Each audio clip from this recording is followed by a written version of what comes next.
Hello दोस्तों, आज मैं मिलवाने जा रहा हूँ आपको मोस्ट इम्पॉर्टेंट पर्सन जो कि कोटक महिंद्रा के फाइनेंस के सेल्स एग्जीक्यूटिव हैं। आप देख सकते हो आज हमारे शोरूम आए हुए हैं।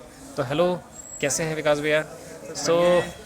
आपसे पूछना चाह रहा था कि अगर कोई कार लोन लेना चाहे हाँ। तो क्या क्या डॉक्यूमेंट्स होना चाहिए, क्या एलिजिबिलिटी क्राइटेरिया होना चाहिए, देखिए, बताइए। मोस्टली कि आज जब कोई कस्टमर विजिट करते हैं, किसी कार लोन के लिए रिक्वेस्ट करते हैं, जी तो सबसे पहले ही प्रायोरिटी क्या रहती है हमारी कि उनका जो सिविल, जी आज की डेट में क्या है, सिविल बहुत इंपॉर्टेंट रखता है किसी भी लोन अप्रूवल के लिए।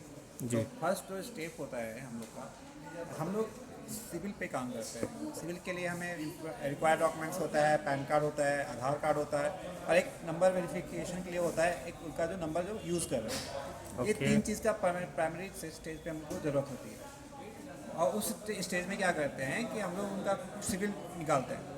जी। सिविल निकाल के OTP वगैरह वेरीफाई करके उनका सिविल जब जनरेट होता है, तब उसमें मैं वो देखता हूँ कि वो कस्टमर क्वालिफाई है कि नहीं उस लोन एलिजिबिलिटी के। उसमें क्या होता है कि उसने प्रीवियस जो ट्रैक है कैसा चलाया है, अगर वो पर्सनल लोन लिए हैं, बिजनेस लोन लिए हैं, या फिर ऑटो लोन लिए, कुछ भी लोन लिए, तो उसका ट्रैक कैसा है, ठीक है, और उसका सिविल स्कोर क्या है, कोई ड्यूज़ है कि नहीं, प्रीवियस कोई तो ड्यूज़ है नहीं। बेसिकली आपको डॉक्यूमेंट चाहिए रहता है पैन कार्ड, पैन, आधार कार्ड आधार, और ये आपको इनिशियली स्टेज की और बात बैंक है। स्टेटमेंट 6 महीने हाँ, का। ये जब मैं अब पूरा लोन प्रोसेस पे आता हूँ, जब देखता हूँ कि इस प्रोसेस पे है, ये ओके है, मैं इनको लोन दे सकता हूँ, तो उसके बाद जो नेसेसरी जो रिक्वायर्ड डॉक्यूमेंट्स होते हैं, उसमें आपका पैन, आधार तो होता ही है।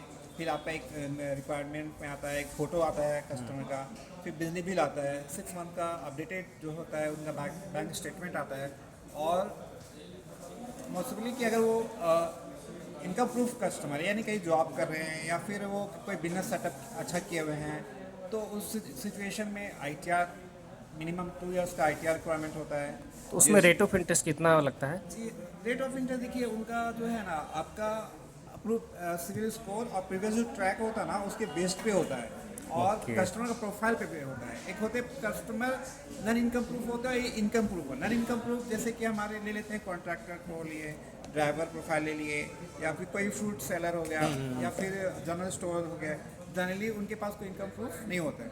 लेकिन जिनके पास जो बड़े लेवल पे काम कर रहे हैं, जैसे बिजनेसमैन हो गए हैं, फिर या फिर और जॉब कर रहे हैं, तो उन सबके पास ITR मिल जाएगा, सर्विस स्लिप मिल जाएगा, ये सारे डॉक्यूमेंट्स मिल जाते हैं। ओके, तो फिर भी एक रेट ऑफ इंटरेस्ट अगर NIP से कोई अगर कराना चाहे नो इनकम प्रूफ वाला तो कितना अगर लगेगा? अगर मिनिमम रेट ऑफ इंटरेस्ट देखते हैं, तो मैं कोटक महिंद्रा बैंक से हूँ, तो ओके। मेरा जो हमारा रेट ऑफ इंटरेस्ट होता है वो आपका 9.5 से स्टार्ट, ओके। 9.5 से स्टार्ट होता है, और इसमें और ओवर जाता है आपका 12 तक जाता है। ओके, चलिए, थैंक यू इतना इन्फॉर्मेशन देने के लिए। फिर से मिलेंगे हम लोग।